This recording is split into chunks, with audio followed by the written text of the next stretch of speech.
Hey, hello and welcome to the Psychic Side. I'm John Cappello. I'm your host, and I'm delighted to be on the A1R Psychic Radio Network. We're the number one psychic radio network on Earth.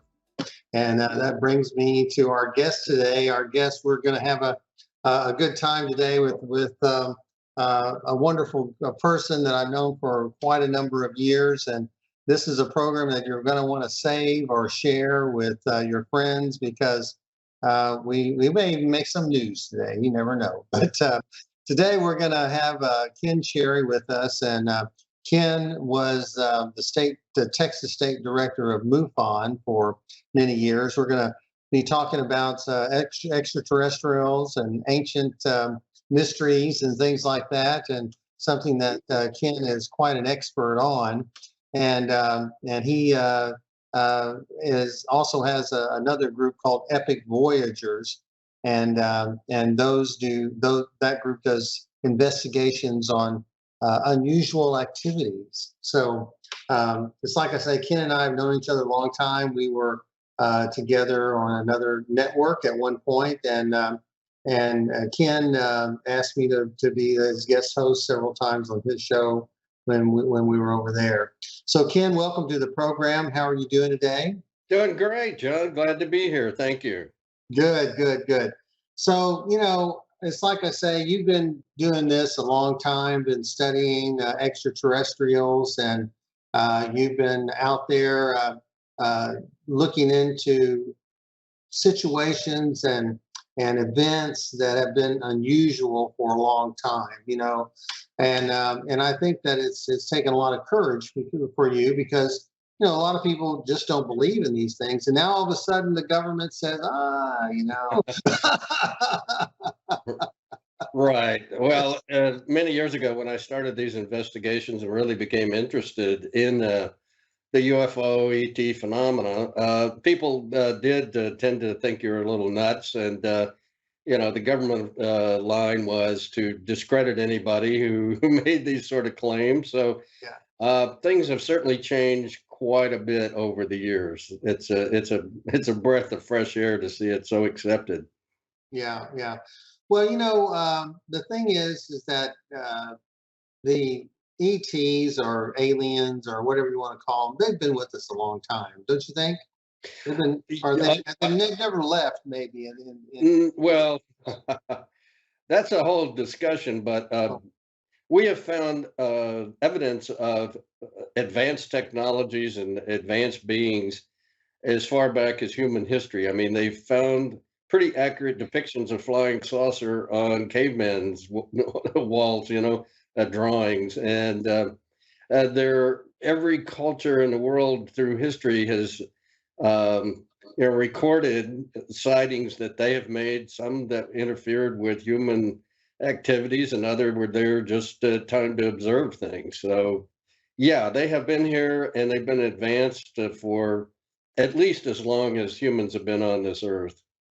Well, we used to be afraid of ETs because we always used to think they were here to eat us. And Jim Mars is someone you and I both knew before he passed away, and he says that he always said, the new generation is just used to talking about ETs, as a matter of fact, and they're not here to eat us. So why do you think they're here?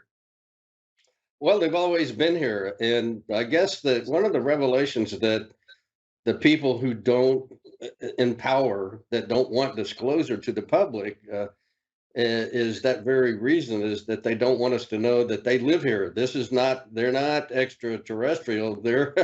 They are terrestrials, and many of them live here and have lived here forever. And there's so much evidence of that we could have multiple shows on that alone. But the fact is, if they wanted to destroy mankind, they could have done it a long time ago in our infancy.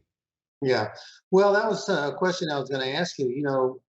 If they are extraterrestrials, where'd they come from? But for me, I guess I've gotten to the point where I believe that they are part of a dimension that might be Earth related. And it's just, can you verify that? Is that also your thinking, or do you think Yes. from other planets?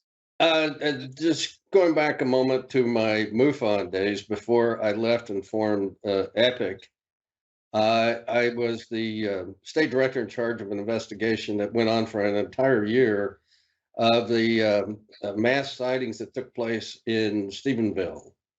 Hmm. During that period of time, I got so much. I was on television and magazines and newspapers all over the country constantly, and I began to get insiders calling me and saying, I can't go public with this information, but this is something that you need to know. And at first, I just kind of took it, with a grain of salt. But then, as one person's, story overlapped with another, then I began to piece together that much of what I was being told was true. One of them is that we have that the intelligence services are aware of underground installations all over the world, and that are beings that have been here. They're very advanced, of course, but a part of So they're what's not all Chinese. Or... not all of them, no.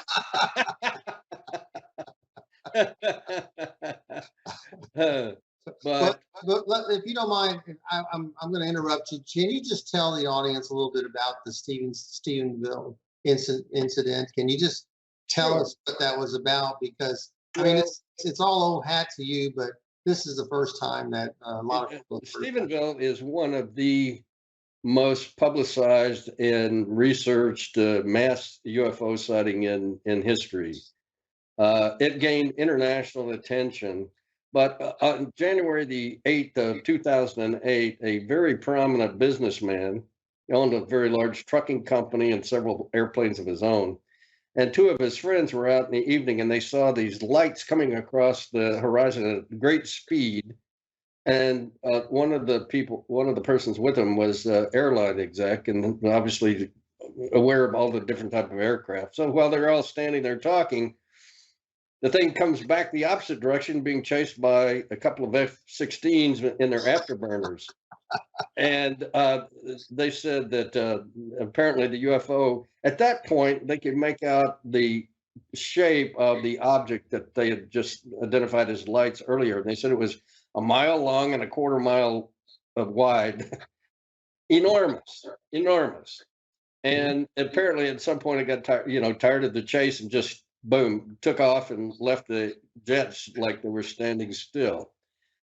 So there were so many sighting reports over the next few days that I sent a team down and we set up a central location to interview all of the witnesses. And there were reporters there from all over the world: Japan, Australia, England.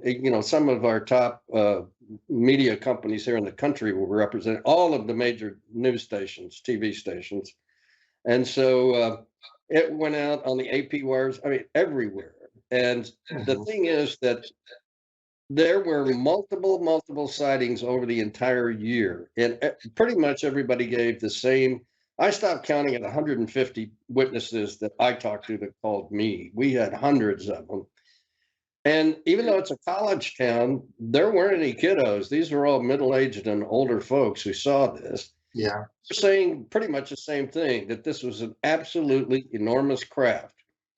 I'll give you the bottom line. We were able to get multiple radar studies from the military, from the FAA, from public airports that confirmed the witnesses' stories of a UFO, in other words, an aircraft unidentified without a transponder going uh, at the time and in the place that these witnesses were telling us. And we confirmed that this thing was anywhere from 2 football fields to 10 football fields long. So again, there were multiple UFOs over the years. So there could have been different ones, obviously. Where were the F-16 scrambled from? Edwards Air Force Base and No, they're old Carswell Air Force Base. Has been converted into a joint military reserve base. And so they had at first the military denied that they had any aircraft out, but then once And some major who was in charge of their media said, "Well, this was caused by an optical illusion of two commercial jets coming from a different." Oh yeah, yeah. And we were getting reports from 4 different counties. I mean, it's impossible for all those people to see the same illusion. But at any rate, once they got wind of the fact that we had radars that proved that there were F-16s in the area, they recanted the story, but they were trying to make it go away, and it just made it worse. Yeah. Well, I'm glad that things are starting to shake out there, and that maybe we're learning more about it, and that people are becoming more accepting of it. Now, you yourself have seen a UFO. You've had that experience. Is that right? Right. When I was a youngster, I lived in Duncanville, Texas, which is now a middle and upper middle class suburb of Dallas. But back then, it was sparsely populated and heavily treed, lots of critters and everything. And young boys back in those days, the kids stay gone all day long. Their parents didn't worry about them. And one day, my dog and I were going through a stand of trees, and we came to a clearing. I looked up, and there was this silvery object going across the horizon very slowly. And then I had no idea. I was a kid. And then there was a different type of craft coming down from the horizon at a very high rate of speed. And next thing I know, that what turned out to be a jet started billowing smoke, and the pilot jumped out, Hmm, ejected. hmm. And the craft, which he was trying to force down or interact with in some manner, took off, but it was a classic flying saucer that I had seen. So back in those days, kids were to be seen and not heard. But whenever my parents got together with neighbors, the only thing anybody talked about was rescuing the pilot from the trees. His parachute had gotten hung up, Yeah. and nobody else mentioned the UFO that I had seen. Hmm, So hmm. that was one of those kind of memories, like you'll never forget. Like where you when JFK was Yeah. assassinated, Yeah. or if you, yeah, something traumatic has happened in your life, you're not going to forget it. And that was an early trauma. So later in life, I joined MUFON because of my interest in UFOs and that sort of thing. I Mhm. left for a number of reasons, but one of them was the fact that UFOs were the only thing that MUFON was interested in, even though we got reports of different type of phenomena. Yeah. So I wanted to put together extraordinary phenomena investigation council that would look into all manner of extraordinary phenomena. And that's a good segue because you're also interested in the paranormal and ancient mysteries. And because I know you've had some paranormal experiences as well. And I did many of them actually through my life. So that was one of the things that left me unsatisfied about just the relationship just with MUFON. But I guess one of the later ones was my wife died from a very long-term illness from dementia, a form of dementia. But in the last few years, she really couldn't communicate, and in the end, final months, she couldn't communicate at all. Mhm. And I began to have a lot of paranormal activity around my home, energy, doors knocking, doors slamming. My even my and my dog would alert to them too, because I mean, so it wasn't just me hearing it. Even my dog, looked up frightened. And so I sought out the number one male psychic in the country, number two medium that I had seen. I had had the privilege to host a number of times at meetings, who was able to give readings to people in the audience that brought them great relief from the messages that he was able to convey.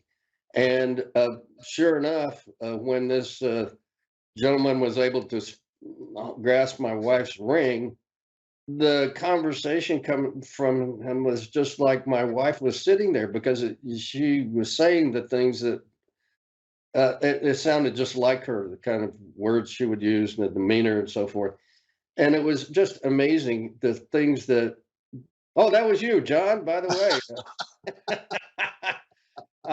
It was incredible. And it brought me a lot of closure and so forth, but she said, I want you to be happy. We talked about our children and maybe where we went wrong, and she gave me insight into that. And many, many other things were said, but in the end, you opened your eyes, John, and said, she doesn't want you to remember her the way she looked. She was about 85 pounds and just, just looked bad. I mean, it was Mm. tear jerking.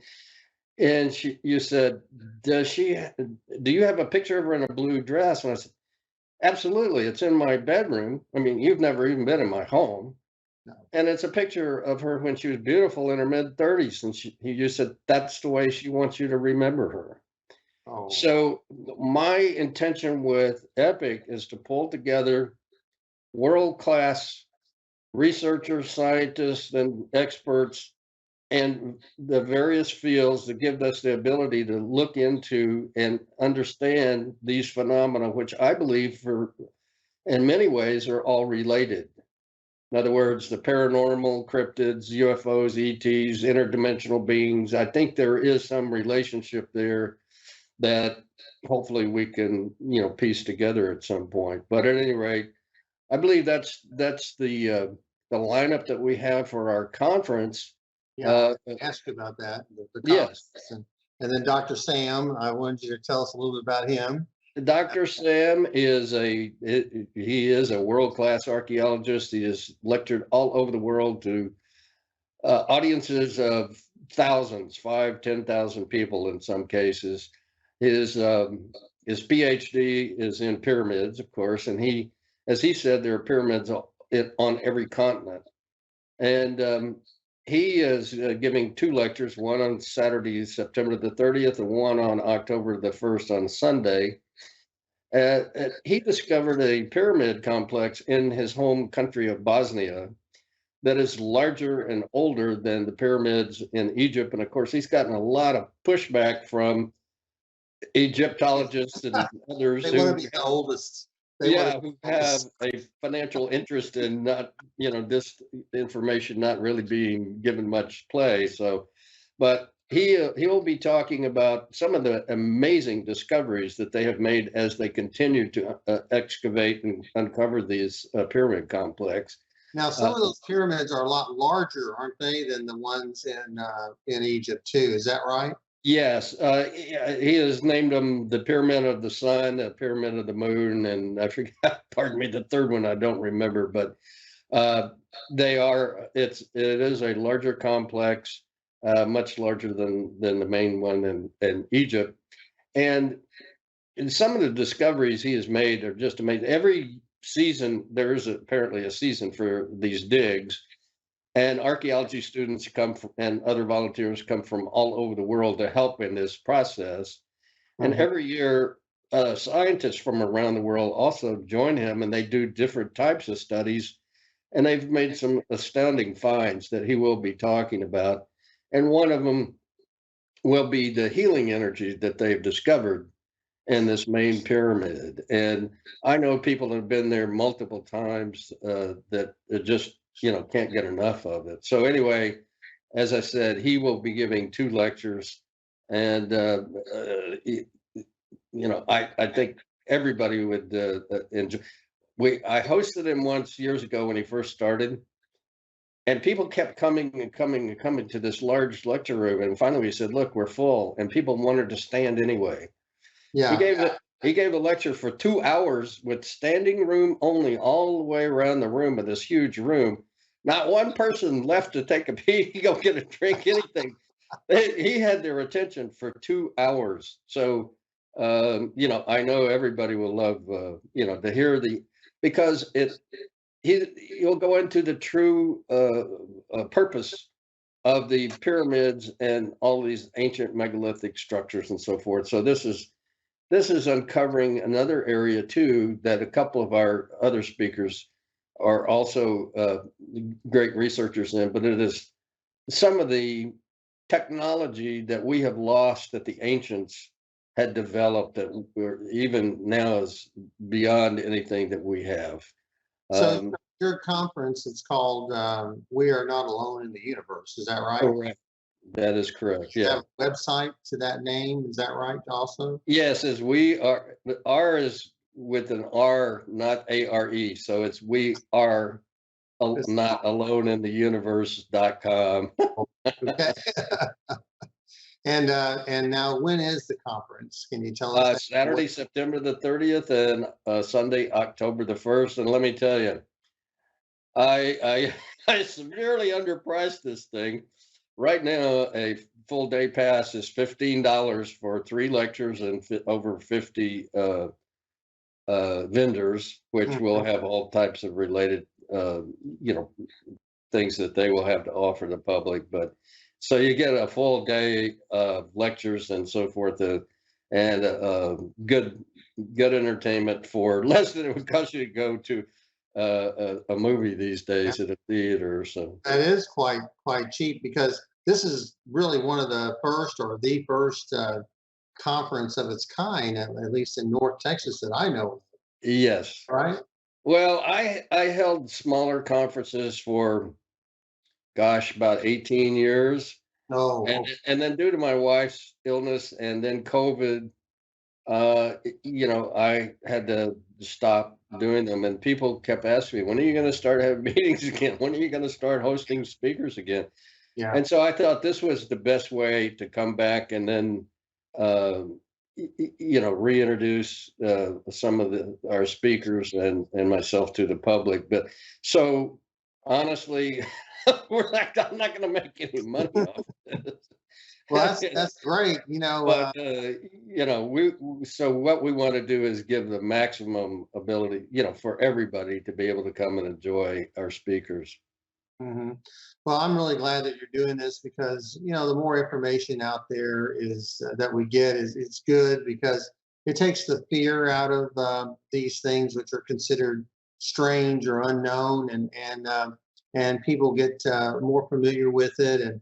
And I know that there's a lot of people that say they have DNA from ETs, and we have other types of ETs out there. We have the reptilians and we have the Right. grays. We have. Can you enlighten us on some of that? Well, one of our speakers, Nick Redfern, who has written over 80 nonfiction books, and his is very popular. His books have been translated into a dozen languages, so his books are all over the world. Actually, wrote about the bloodline of the gods that you were kind of hinting at. There were people who say that they have this uh, blood or DNA of the gods who were here many, many years ago. So Nick will be speaking, and he's written on so many different subjects in his 80. This is a man who is absolutely brilliant. One time, he was visiting with me after my heart surgery, and he was writing, when he was in bed during my knee, Mhm. and he was writing 3 different books, 4 different, pardon me, 4 different books. I said, "How do you do that, Nick?" He said, "Well, I write on this one for 2 hours, and this one for 2 hours, and this one for 2 hours." He Yeah. puts in an 8-hour day, and I've never seen anybody with the ability to compartmentalize so much information, and it's all in his head. He's not sitting there researching and so forth. I mean, his Mhm. mind is like an encyclopedia of the paranormal. So he's going to be talking about the Men in Black of all things, but he's written about Roswell and the secret FBI files on the stars who had contact with or knowledge of our UFO and ET programs and so forth. So there's a wide range of information, but these Men in Black tend to show up at important UFO events. I actually had We'll it get to was that contact point. about by two of them with the Stephenville event. So I know they're real. Now, Ken, are you going to be filming any of this? People be able to get a glimpse of some of these talks on YouTube later on. I'm going to. My cameraman bugged out on me, so we're working on that. Oh, you're working on it. Okay. Okay. All right. Well, we only have a couple of minutes left in the program. Is there anything else that we can we can, tell our audience today we're only a 30-minute program, but you've given Right. us so much information already that it's amazing.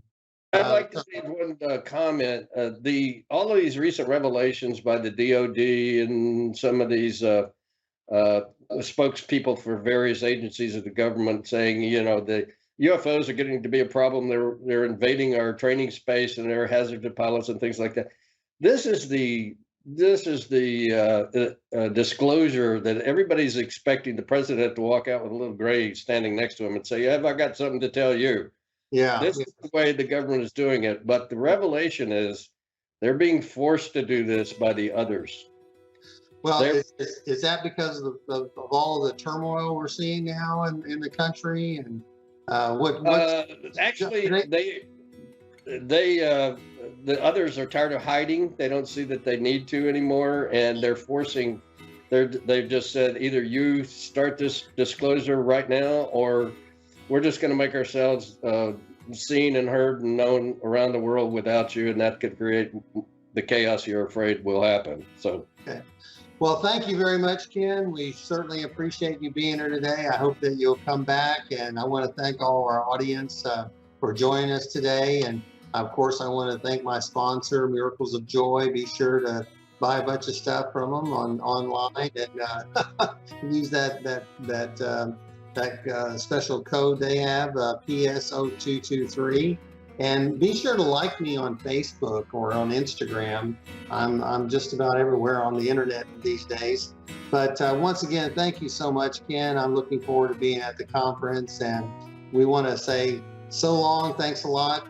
We'll see you next week here on the A1R Psychic Radio Network. I'm John Cappello, and this is the Psychic Side. Bye-bye.